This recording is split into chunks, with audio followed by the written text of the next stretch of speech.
Congressional leaders met late yesterday to negotiate new COVID relief aid for millions of Americans. Elon Mui joins us with the latest on that. Good morning.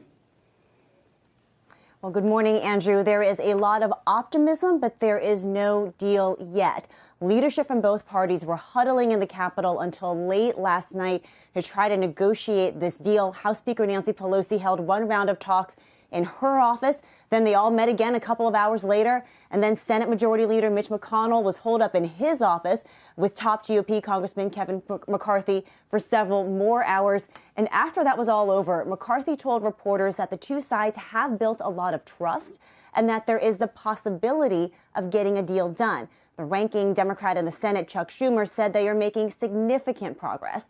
Now, Thursday is the day that the House is targeting for a potential vote on a government funding bill and a COVID relief package. But it is still unclear if they're going to find a path forward on the two biggest roadblocks, state and local aid and liability protections, or if they're just going to leave them out altogether. Meanwhile, a group of rank-and-file lawmakers are still pushing for any deal to include stimulus checks, or as Democratic Congresswoman Ayanna Pressley called them, survival checks. Now, one thing that everybody has now agreed to, guys, is that nobody is going home until they strike some sort of deal. Back over to you. Do you believe that? Do you believe really nobody's going home until they strike a deal? I do. I do think that they are serious about that. Now, does going home mean staying through the weekend? Does going home mean taking this up through Christmas? That part is unclear. Or can they actually finish this up by the deadline? I think what is significant about the talks that we saw yesterday is that all of the players were involved. What we saw over the fall when, as Becky said, we got suckered into this so many times, were negotiations between the White House through the Treasury Secretary and Nancy Pelosi, but McConnell was on the sidelines.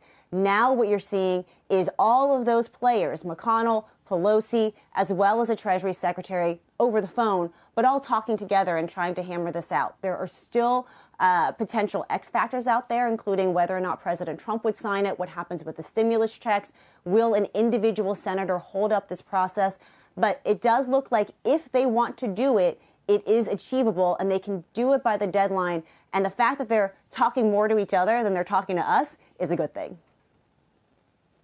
Yeah, Elon, I think it is huge that they're all talking right now. But there's one thing I don't understand, and that's how a single senator could hold things up at this point. I mean, explain that to me, because I don't quite get the rules. Yeah, so the issue here is that there is a certain amount of time that the Senate needs to be able to consider and debate a bill once it is filed. That is anywhere from, depending on how deep you want to go in the weeds here, it could be over a day for debate. And in order for the Senate to speed up that process, they need unanimous consent in order to do that. So that's why any one senator, like a Rand Paul, like Bernie Sanders, like Josh Hawley over stimulus checks, could hold up this process. It doesn't mean that the government wouldn't get funded eventually. It just means that they might miss that Friday deadline, and they could be working through the weekend and over into next week as well. Shepard Smith here. Thanks for watching CNBC on YouTube.